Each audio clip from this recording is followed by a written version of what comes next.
What is wrong with this label? What about this one? Or this one? Or all of these? Don't know yet? You'll soon find out. Picture this. You are in your local grocery store, about to buy a piece of packaged meat or fish, or even decided to treat yourself to some delicious steak. But did you take the time to look at the ingredients or the expiration date? No?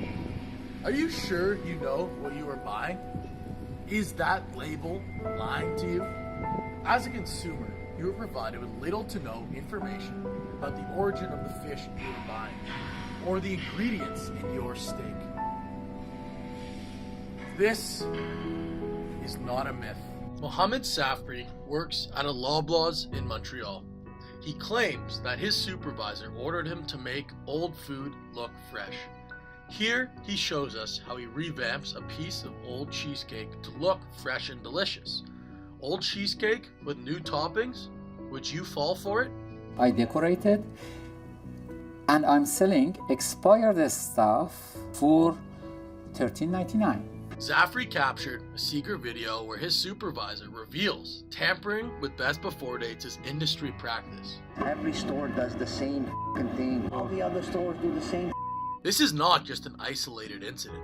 Zahair was interviewed by Marketplace and he shares some of his stories. We would dabble in a little bit of blood, throw it into the meat mincer with some redder meats, and then all together it would make it look red.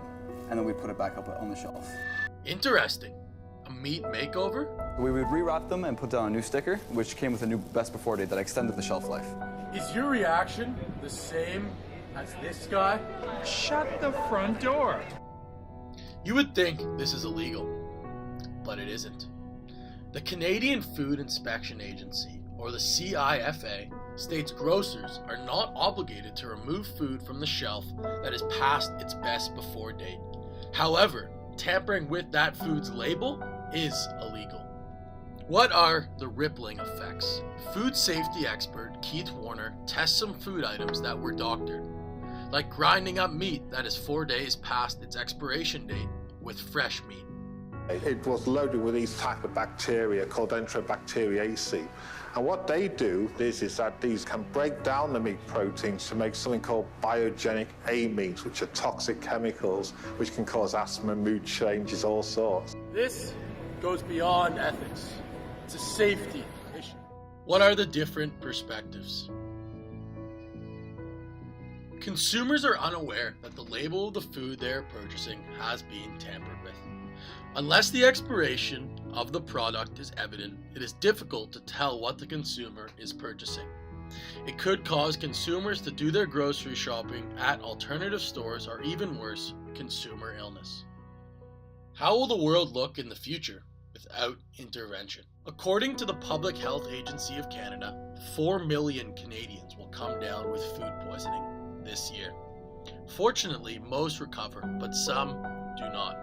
Pregnant women and their unborn babies, older adults, and people with weakened immune systems face the greatest risk.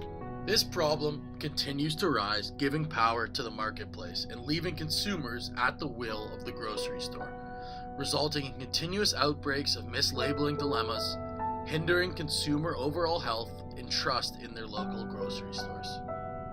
Did you know that only 43% of Canadians have trust in their grocery stores?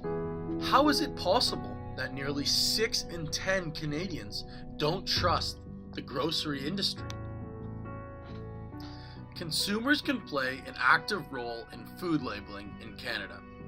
You can decide what information is important to you and learn what to look for on labels to make that choice.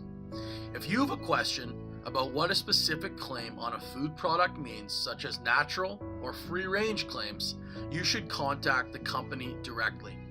If you have a safety concern, such as an unlabeled allergen, or feel that a label is not truthful or is misleading, you can report this to the CFIA through their website.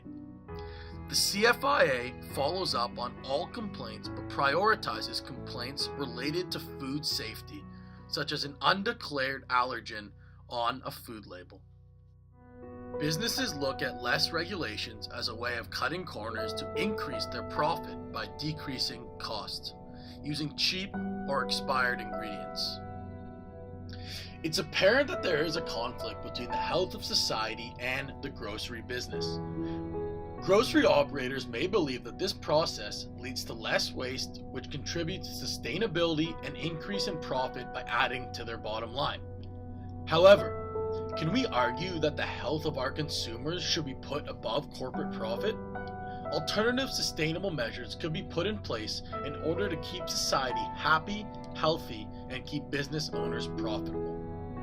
Success is determined by positioning in the marketplace, core competencies that differentiate it from those competitors, and an underlying culture which establishes a purpose and identity throughout an organization and is ultimately supported by structures, process, and policies.